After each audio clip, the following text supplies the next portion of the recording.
Composición Libre es un libro publicado por la editorial de la Universidad Nacional de La Plata y compilado por el prestigioso historiador Sergio Pujol. Abarca 4 décadas en materia de creación musical, desde el fin de la dictadura hasta la actualidad. La publicación es un diálogo entre historia y música, percibido desde los oídos de la democracia.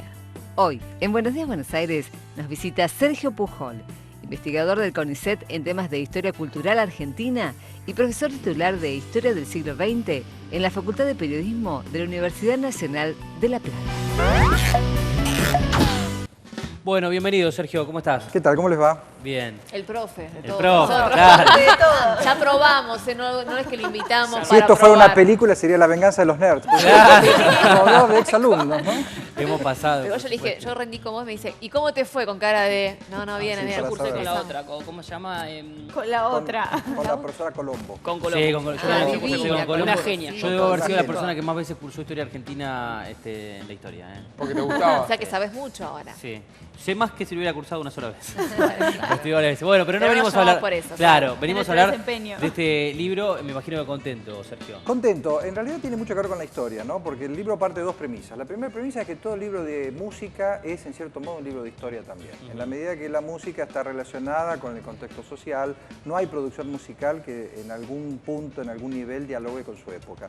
Y la otra premisa es que justamente los compositores, aún aquellos que están aislados, que crean su obra sin salir de sus casas, algo dicen en su obra sobre la verdad social de la época que les ha tocado vivir.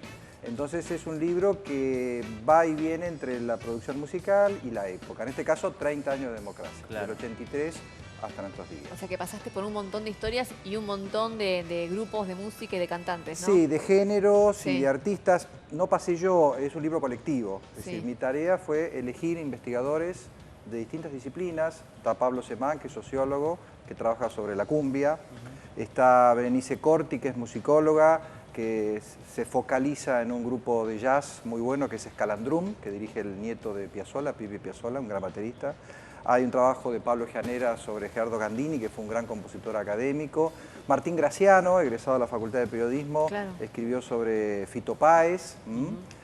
Hay un trabajo de Gabriel Plaza, que es periodista de música del diario La Nación, sobre el dúo Coplanacu, que es un dúo de folclore muy interesante, que además autogestiona sus conciertos y sus discos un poco a la manera de la autogestión de Los Redondos.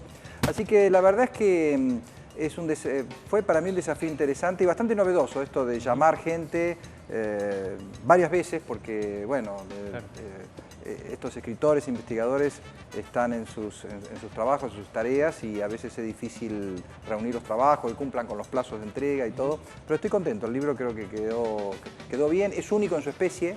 No hay un libro que aborde 30 años de música argentina desde diversas perspectivas y con un criterio colectivo, ¿no? O sea que este año hemos traído a distintos autores de diferentes libros que tienen que ver con el rock nacional. Todos nos contaron distintas historias, cosas que se fueron sorprendiendo. Vos, un poco investigando y con Sí. estas entrevistas que fuiste haciendo y demás, ¿con qué te quedas? ¿Qué te sorprendió? ¿Qué descubriste? Porque Yo creo has que escrito mucho sí, sobre rock. Yo creo que lo más característico de estos últimos tiempos respecto a la música joven, vamos a hablar de la música joven, es justamente que el rock perdió la centralidad del universo juvenil. Ya no es la única experiencia que narra la experiencia joven, digamos, ¿no? No es más el único género que narra la experiencia joven como lo hacía cuando yo era adolescente, ¿no? Y la prueba de ello es justamente que en todos los géneros de música popular que aparecen en el libro, me había olvidado de Marina Cañardo, que le hace una entrevista a Ignacio Baruchaski, que es un gran contrabajista de tango, y Ignacio Baruchaski cuenta que él empezó escuchando Kiss a los 15 años. Y después descubrió a Osvaldo Pugliese, a Aníbal Troilo, y hoy es un referente del revercimiento del tango de los últimos años. Hoy se puede ser tanguero, se puede ser artista de folclore, se puede ser pianista clásico o de cumbia, y no por ello escapar, digamos, de la relación etaria, ¿no? El hecho de ser joven y narrar la experiencia joven. Eso me parece que es un cambio interesante.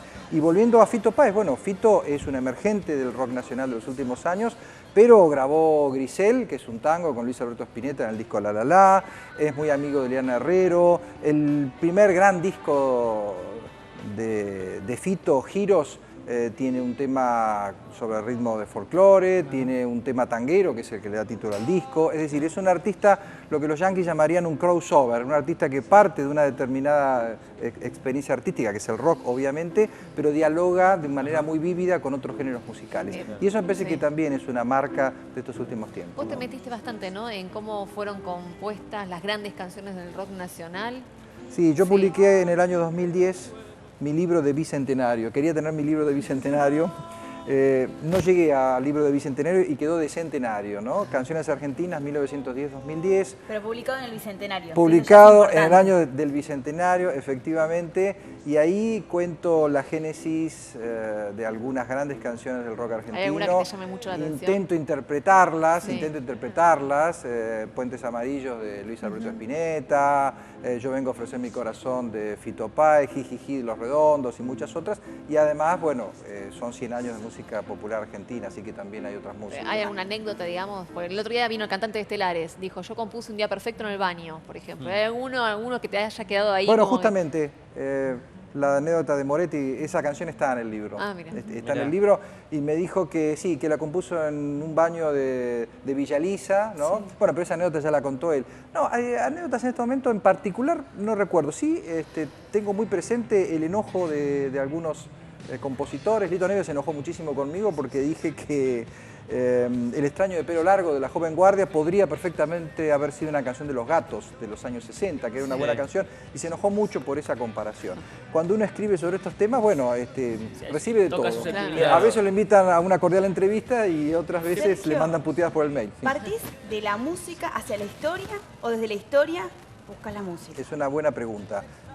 Yo trato de ir en los dos sentidos, pero en realidad creo que es más lo que la música puede decirnos de la historia que lo que la historia puede decirnos sobre el significado de la música, porque finalmente el significado de la música es una cuestión bastante subjetiva, difícil de traducir en palabras. En cambio, la producción musical, tanto en la letra, en la música, como en las condiciones en que fue producida la canción, la relación con el público, me parece un tema fundamental, nos habla mucho del contexto histórico y nos habla mucho de la sociedad. Decías que el rock ya no es por ahí de la adolescencia. ¿Cuál es la música de la juventud hoy? No, yo creo que el rock sigue siendo una expresión juvenil. Pero no particularmente. Pero no es la única. Claro, yo creo que la cumbia es un fenómeno ineludible, no es insoslayable, ¿no es cierto? Recién escuchaba el compacto deportivo, muy divertido. Sí, nosotros decimos, es el único canal que tiene, el único programa que tiene la música de deportes con la cumbia. Son todas no, y además me parece... a ver, yo lo hago, yo lo elijo, esto no es casualidad. Sí, me imagino. Porque hay que ayornarse a los tiempos que se viven. Por supuesto. Y él me está dando la derecha. Sí, pero la de los Gede, por ejemplo, es de hace 15 años también. Sí, además hoy el llamado nuevo cine argentino, el cine de trapero, por ejemplo, es un cine que muchas veces apela como música de fondo, como música incidental, a la cumbia, porque la cumbia habla de una realidad social, del conurbano, sobre todo bonaerense, es una expresión joven y es muy dinámica. Aclaro que yo no soy oyente ni un gran cultor de la cumbia, ¿no? Pero es un fenómeno artístico y social que tiene mucha fuerza, que tiene mucha presencia y que empezó siendo una expresión casi marginal, sin apoyo de los grandes sellos discográficos, sin apoyo de los grandes canales de televisión, más allá de algún espacio en Canal América, y hoy se ha convertido en una expresión no solamente de los sectores populares argentinos, sino de la región. Bueno, en algún momento pasó con el rock también eso mismo. Obviamente, pasó. Sí, incluso algunos consideran que los itinerarios que han hecho, los recorridos que han hecho, en algún punto se asemejan. ¿Y por qué crees que se dio, no sé si llamarlo vuelco, o que la cumbia haya ganado tanto espacio? ¿Por esto que decías? ¿Porque toca temas puntuales de la realidad de cada uno? Yo creo que toca temas puntuales y además es una expresión que está muy relacionada con el baile popular y está también de algún modo poniendo en valor cierta idea de goce, de felicidad, que no deja de ser reparadora también para sectores sociales que la pasan muy mal, que vienen muy mal. Entonces, el momento de bailar cumbia, o cuando la cumbia acompaña las tareas diarias, es también una suerte de revancha social, ¿no? Sin embargo, pese a esto, pese a que ha crecido mucho, hoy en día vos te juntás a hablar con desconocidos o bien con amigos y dices, nada, pues porque escucha cumbia no sabe nada de música. La cumbia es un fenómeno bastante diverso y, me pasa siempre. y complejo, efectivamente. Bueno, si Papo pensamos... hizo referencia un poco a ese tema. puede ser que Papo hizo referencia al tema de que por ahí los que escuchan cumbia hacen referencia a una situación bastante complicada de un país. Papo fue un guitarrista enorme, importantísimo de la Argentina, pero tenía ideas un poco cerradas sobre muchas cosas. Me acuerdo de la famosa discusión con un DJ, ¿no? Diciendo que eso no era arte. En fin, en ese sentido era una especie de conservador o fundamentalista del viejo rock and roll, del blues y del rock and roll, ¿no? De cualquier manera, yo creo que hoy la cumbia, insisto, no se circunscribe a la música que escuchan los sectores populares en Argentina. Es un fenómeno latinoamericano. De hecho, viene de Colombia, el ritmo viene de Colombia y entra a nuestro país a principios de los años 60 y hoy hay cumbia en Bolivia, hay cumbia en Chile, en Uruguay, efectivamente. Y además hay grupos en la Argentina que están recreando la cumbia originaria, digámoslo así, que es la cumbia colombiana. O sea que eso que empezó en los márgenes, hoy es un tema de debate, es un tema sobre el que se escribe mucho. Hay varios libros sobre cumbia, siempre desde lo sociológico. Hay cierto temor a abordar la cumbia desde lo musical. Pareciera que la cumbia queda para los sociólogos, bueno, ¿no? Pero ¿no ha cambiado un poco eso? Digo, artistas íconos del rock que incorporan, digo, Vicentico, León Gieco con Pablito Lescano, digo, de alguna manera dicen, bueno, esto es un fenómeno social interesante, hay que incorporarlo. La cumbia se está utilizando del mismo modo que se utiliza la milonga, el candombe y otros ritmos que surgieron acá, efectivamente. Sí, y también las figuras que, por ejemplo, Gilda, el fenómeno de Gilda, lo que generó después de la muerte. Es muy interesante porque es una heroína del género, ¿no? Que se inmola a cierta edad, introduce, porque además componía, por lo menos escribía las letras de muchas de sus canciones, introduce una voz femenina, hay una marca de género también ahí, en un género, valga la redundancia, que es muy sexista, que es muy machista, ¿no?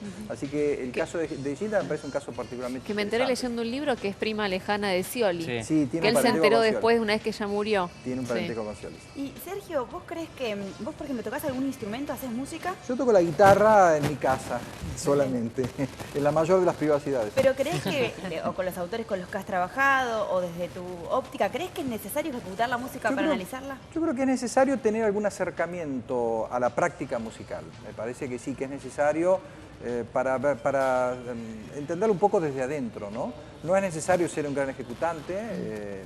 Más aún, si uno se dedica profesionalmente a la música, es posible que no tenga el tiempo de investigar demasiado. ¿Y desde dónde conviene analizar, o dónde es mejor, a tu criterio, analizar la música? ¿Desde las letras, desde la composición, desde la combinación de las dos? Es una pregunta interesante. Yo tiendo a un enfoque más integral.